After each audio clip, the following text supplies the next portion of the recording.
Hello students, how are you? आप लोग कैसे हैं? अच्छे एग्जाम कैसा हुआ आपका? बढ़िया बढ़िया था। तो आप सभी टीचर बनने की कगार पे हैं। आपका बीएड का कोर्स सेम कंप्लीट हो गया है।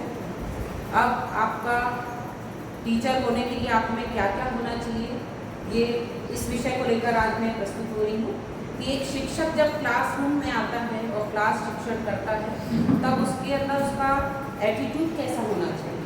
तो एटीट्यूड, पहले तो हम एटीट्यूड समझेंगे एटीट्यूड है क्या, उसके बाद ये देखते हैं कि टीचर का एटीट्यूड कैसा होना चाहिए। तो एटीट्यूड का मतलब होता है उसका बिहेवियर, उसका व्यवहार। तो उसका व्यवहार सकारात्मक होना चाहिए, हमेशा बी पॉजिटिव होना चाहिए। इस बात को लेकर हम आज डिस्कस कर रहे हैं। तो उसके कुछ पॉइंट्स को हम आपके साथ शेयर करेंगे कि टीचर का एटीट्यूड कैसा होना चाहिए। तो पहला जो मैं बताना चाह रही हूँ आपको, तो टीचर के अंदर क्या होना चाहिए, सकारात्मक अभिवृत्ति, पॉजिटिव एटीट्यूड। तो हमेशा जब क्लासरूम शिक्षण में टीचर पढ़ाता है तो पढ़ाते समय उसका प्रेजेंटेशन या जब बच्चों से इंटरेक्शन करता है, बच्चों से क्वेश्चन करता है और अगर मान लीजिए बच्चों ने जवाब नहीं दिया तो टीचर ऐसा नहीं कि उसको नेगेटिव फीडबैक दे, उसको प्रॉम्प्ट करे, मोटिवेट करे और हमेशा पॉजिटिव रूप में उसको देखकर उसको मोटिवेट कर उसके क्वेश्चंस निकलवा ले आंसर। दूसरा है आपका जो पॉइंट वो है सहानुभूति।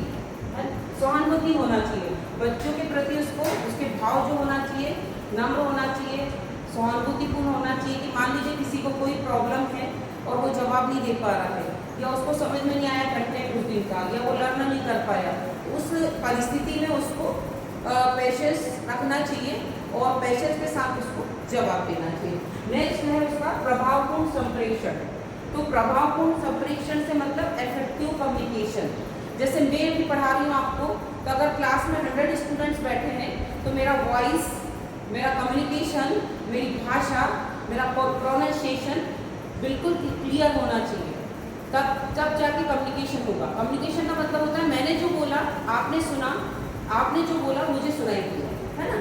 तो अभी टीचर का जो कम्युनिकेशन होना चाहिए वो इफेक्टिव होना चाहिए, बच्चों को अंडरस्टैंड हो जाए, ये होना चाहिए। फिर रचनात्मक और नवाचार। हमेशा जब टीचर पढ़ाता है, आपने सुना होगा पहले की क्लासेस में 3rd सेम में कि टीचर को अपने टीचिंग के साथ शिक्षण करते समय टीचिंग एड का प्रयोग करना चाहिए, है ना।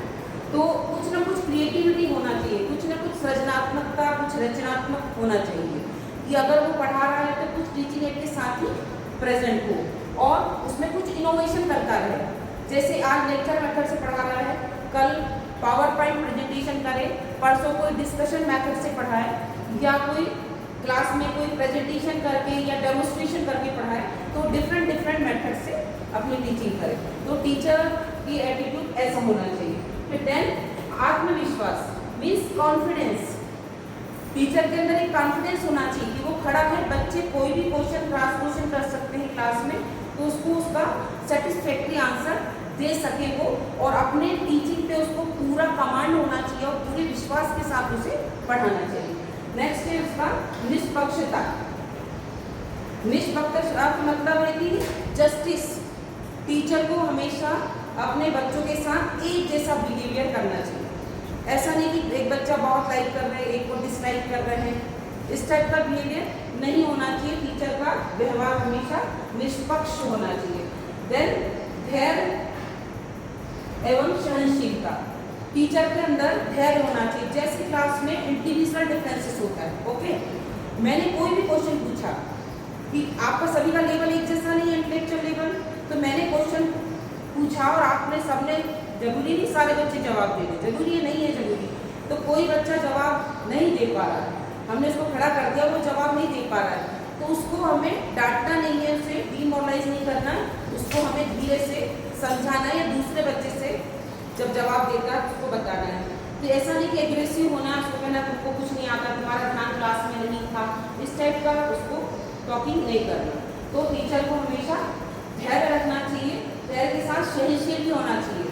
मान लीजिए वो टीचर अपने लेवल के बच्चों को ना देखे कि उसका जो ज्ञान है, जो उसकी क्षमता है, जो उसकी बुद्धि है, उसके अनुरूप बच्चे नहीं होना चाहिए। बच्चे की बुद्धि टीचर से थोड़ी कम होगी क्योंकि बच्चा है वो, तो थोड़ा सा पेशेंस होना चाहिए। अगर उसने क्वेश्चन पूछा, जरूरी नहीं है कि आज जो मैंने पढ़ाया आप पूरा अंडरस्टैंड कर लिए और आप पूरा जवाब दे दोगे, जरूरी नहीं है। मैंने क्वेश्चन किया, आप जरूरी नहीं जवाब दें, तब उस स्थिति में टीचर को प्रेशर के साथ उनको मोटिवेट करना चाहिए, प्रॉम्प्ट करना चाहिए, उनसे आंसर निकलवाना चाहिए। तो बच्चों, आज मैंने आपको टीचर का बिहेवियर, टीचर का एटीट्यूड क्लासरूम टीचिंग में कक्षा के समय पढ़ाते वक्त कैसा होना चाहिए, इस विषय में डिस्कस किया। अब मैं आपसे कुछ एक दो क्वेश्चन पूछना चाहूँगी कि आपके अनुरूप टीचर कैसा होना चाहिए। जैसे मैंने तो बताया कि टीचर का एटीट्यूड कैसा होना चाहिए, तो आप कोई बता सकता है कि टीचर कैसा हो? इसके अलावा आप कुछ एक आध चीज़ें बता सकेंगे?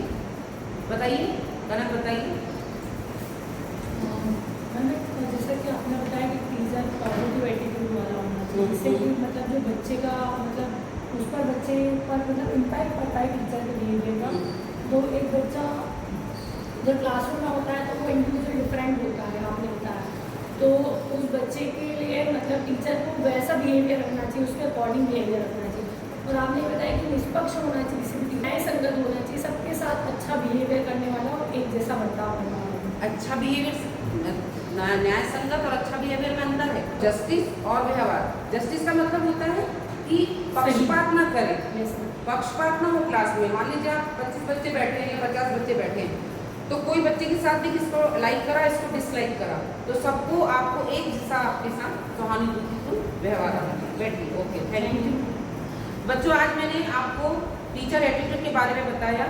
आज के लिए इतना ही। Thank you so much.